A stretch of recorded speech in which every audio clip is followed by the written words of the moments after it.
There are an enormous number of stars. Only some of them will have planets suitable for life. On only some of those worlds will intelligence arise. And perhaps a few of those civilizations will avoid the trap jointly set by their technology and their passions. If there are many civilizations, one of them should be rather close by. If there are few civilizations, then even the nearest may be very far away. So, if civilizations do not always destroy themselves shortly after discovering radio astronomy, then the sky may be softly humming with messages from the stars, with signals from civilizations enormously older and wiser than we. If there are millions of technical civilizations in the Milky Way, each capable of radio astronomy, how far away is the nearest one? If they're distributed more or less randomly through space, then the nearest one will be some 200 light years away. But within 200 light years, there are hundreds of thousands of stars. To find the needle in this haystack requires a dedicated and systematic search. There are many cosmic radio sources having nothing to do with intelligent life. So how would we know that we were receiving a message? The transmitting civilization could make it very easy for us if they wished. Imagine we're in the course of a systematic search, or in the midst of some more conventional radio observations. And suppose one day we find a strong signal slowly emerging, not just some background hiss, but a methodical series of pulses. The numbers 1, 2, 3, 5, 7, 11, 13, a signal made of prime numbers, numbers divisible only by 1 and themselves. There is no natural astrophysical process that generates prime numbers. We would have to conclude that someone fond of elementary mathematics was saying hello.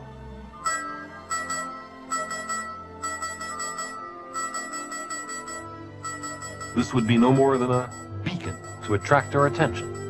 The main message will be subtler, more hidden, far richer. We may have to work hard to find it.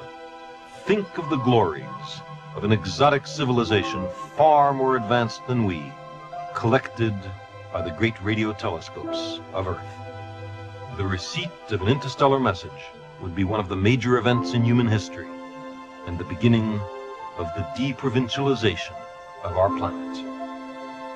A serious and systematic radio search for extraterrestrial civilizations may come soon. It's comparatively inexpensive. A search taking decades would cost less than the budget overruns on a single modest weapons system in a single year. But whether there are only a few advanced galactic civilizations or millions, shouldn't some of them have voyaged to Earth?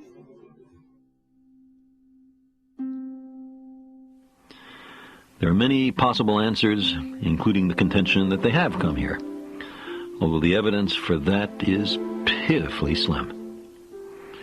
Or there may be no one else out there, because they destroy themselves, with almost no exceptions, before they achieve interstellar flight. Or maybe because in a galaxy of 400 billion suns, ours is the first technical civilization.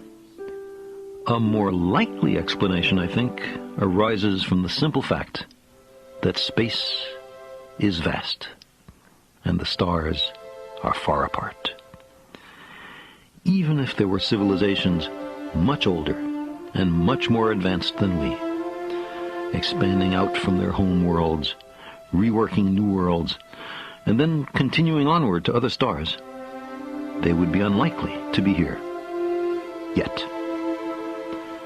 And because the speed of light is finite, the TV and radar news that a technical civilization has arisen on some planet of the sun has not reached them yet.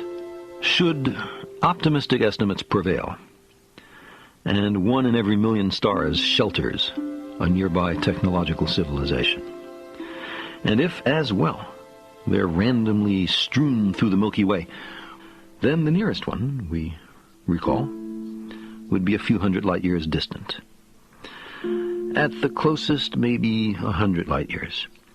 More likely, 1,000 light years. And of course, perhaps nowhere, no matter how far.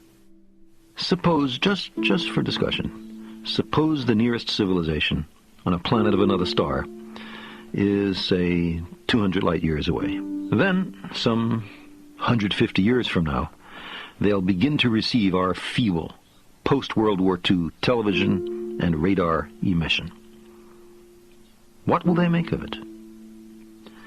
With each passing year, the signal will get louder, more interesting, perhaps more alarming. Eventually, they may respond by returning a radio message or by visiting. In either case, the response will likely be limited by the finite value of the speed of light.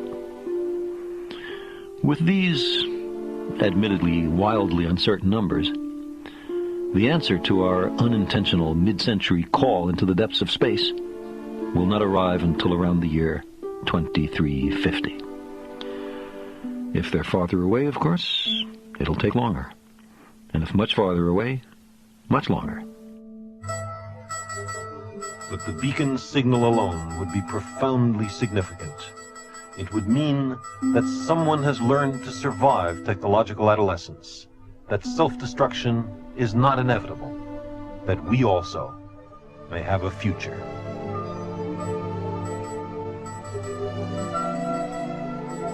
Such knowledge, it seems to me, might be worth a great price.